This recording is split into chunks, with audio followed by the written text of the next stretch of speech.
Yung sa Robinson ng Dipulo. Waiting na sa pagkain niya kami kakain sa Pouchy.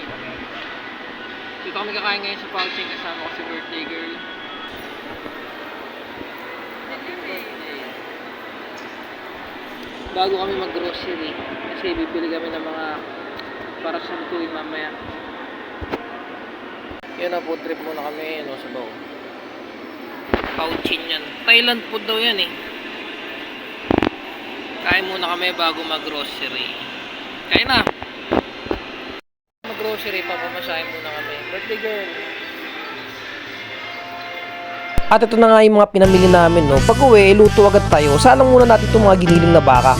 Itong chicken wings, lagyan lang natin ng garlic powder, Lawrence patis, itlog, cornstarch, at salt and pepper lang. Itong giniling na baka pala, ginisa ko lang yung sa bawang, sibuyas. Nilagyan ko lang din pala yan ng Italian seasoning, basil leaves, Lawrence patis, tomato paste, at tomato sauce, salt and pepper, saka konting asukal. Pinakita ko na lang yung mga ingredients kasi hindi ko na videoan, hindi ko pala napindot. Minsan engo talaga pero gagawa natin ng paraan yan, syempre ako pa ba. Ito, totoo na talaga to. Binidyohan ko na talaga to. Nagisa na ako dito ng butter na nilagyan ko ng flour na hinalo ko ng ganyan ng dahan-dahan saka nilagyan ko ng gatas. Gawa tayo ng white sauce natin para sa lasagna yan. Ayan, pag nakuha nyo na yung tamang lapot, dagdag rin pala ako dyan ng konting tubig. Nilagyan ko rin pala yan ng button mushroom saka salt and pepper at itong cheese. Quick melt para tunaw agad. At ito na nga yung mga sauces natin, white sauce saka red sauce. Lahat agad natin yan dito sa lasagna pasta natin. Ang nilaga ko lang, alam niyo naman maglaga, di ba? Paglagay ng mga giniling, nilagay ko na rin dyan yung white sauce. Layer lang. Tapos nilagyan ko ulit ng pasta. Mga 3 layer din siguro yung nagawa ko dyan. Tapos lagyan natin ng toppings ng cheddar cheese. Dapat nga parmesan cheese lalagay ko kaso walang available kanina Okay na yan. Masarap din naman yan Testing din natin.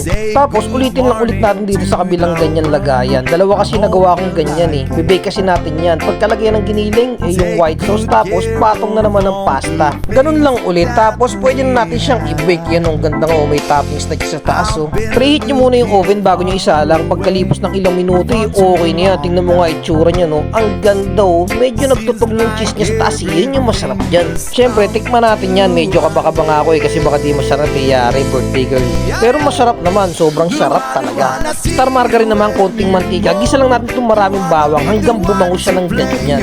Lagyan natin ng konting hot sauce kaso di pala konti na ubus ko pala siya dyan. Saka ng tomato ketchup. Banana ketchup pala. Ito ba yan? Nalito na ako. Ang dami kasi ginagawa Tapos nilagyan ko rin pala siya dito ng oyster sauce. Ganyan lang din karami mga 2 kutsara. Konting tubig, 1 kutsarang white sugar, saka lalagyan natin ng cornstarch. Haluin lang natin hanggang makuha natin yung tamang lapot niya. Diyan kasi natin ilalagay yung mga fried chicken. Pinrito lang natin yan kanina, di ko na videoan, alam niyo naman prito Binred ko lang kanina yan sa flour. Saka nakita niyo na rin yung timpla niya kanina, di ba yung ginawa natin yun? Ayun yung mga chicken wings, ang sarap nga niya Pag nakuot na siya, okay na yan, para malutong pa rin siya. Tapos gawa tayo dito ng pizza roll, hotdog, cheese, ham, ibalot lang natin dyan sa gardenia. Yung nasa birthday girl, tumulong na. Pagkaroon, idip nyo lang sa itlog, saka dito sa breadcrumbs, tapos iprito nyo na. Ayan na nga yung kakalabasan niya Tingnan mo naman yung chicken wings, may sesame seed toppings pa yan. Tapos ang ganda ng pagkakaprito niya.